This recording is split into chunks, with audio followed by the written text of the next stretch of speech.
નમસ્કાર દર્શક મિત્રો, રેમી ન્યૂઝના ડિજિટલ પ્લેટફોર્મમાં આપનું સ્વાગત છે. જોઈએ આજના મુખ્ય સમાચાર.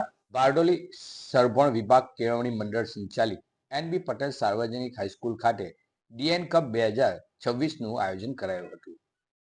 ઇન્ટર સ્કૂલ વોલીબોલ અને ક્રિકેટ ટુર્નામેન્ટનું આયોજન કરાયું હતું.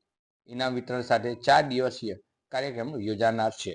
શાળાઓમાં હાલ શૈક્ષણિક કાર્ય સાથે વિવિધ પ્રકારના સાંસ્કૃતિક કાર્યક્રમો પણ ચાલી રહ્યા છે. ત્યારે સુરત જિલ્લાના બારડોલી તાલુકાના સરભણ ખાતે આવેલ એન.બી. પટેલ શાળામાં વિવિધ પ્રકારના કાર્યક્રમોનું આયોજન કરાયું હતું. શિયાળાની મોસમમાં બાળકોમાં ખાસ તંદુરસ્તી જળવાઈ રહે એ હેતુ સાથે ઇન્ટર સ્કૂલ વોલીબોલ અને T12 ક્રિકેટ ડીએન કપ 2026નું આયોજન કરાયું હતું. કાર્યક્રમમાં 5 દિવસીય દરમિયાન ચાલનાર છે, જેનું 10 તારીખના રોજ સમાપન થનાર છે.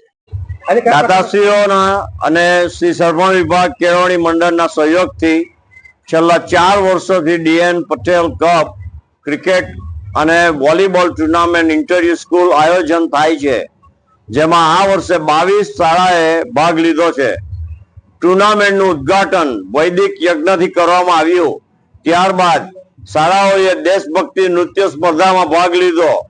21 બોયઝ વોલીબોલ ટીમ અને 8 girls volleyball team, 16 boys cricket team તેમજ 4 ગર્લ્સ ક્રિકેટ ટીમોએ ભાગ લીધો છે. આ વર્ષે પ્રથમવાર ગર્લ્સ ક્રિકેટ ટીમનું આયોજન થયું છે. સરભણ શાળામાં આયોજિત રમત ઉત્સવ સાથે વૈદિક યજ્ઞ અને ઇન્ટર સ્કૂલ દેશભક્તિ નૃત્ય સ્પર્ધાનું પણ આયોજન કરાયું છે. ઉપસ્થિત મુખ્ય મહેમાનોના હસ્તે શુભારંભ કરાયો હતો. ખાસ કરીને આ રમત ઉત્સવમાં સરભણ સહિતની આસપાસની મહત્તમ શાળાઓ જોડાય છે. વોલીબોલ રમતમાં છોકરાઓ સાથે છોકરીઓની ટીમ પણ જોડાય છે. વોલીબોલમાં વિવિધ શાળાઓ 21 ટીમો જોડાનાર છે, તેમજ 8 જેટલી શાળાઓમાંથી છોકરીઓની ટીમ પણ ભાગ લેનાર છે.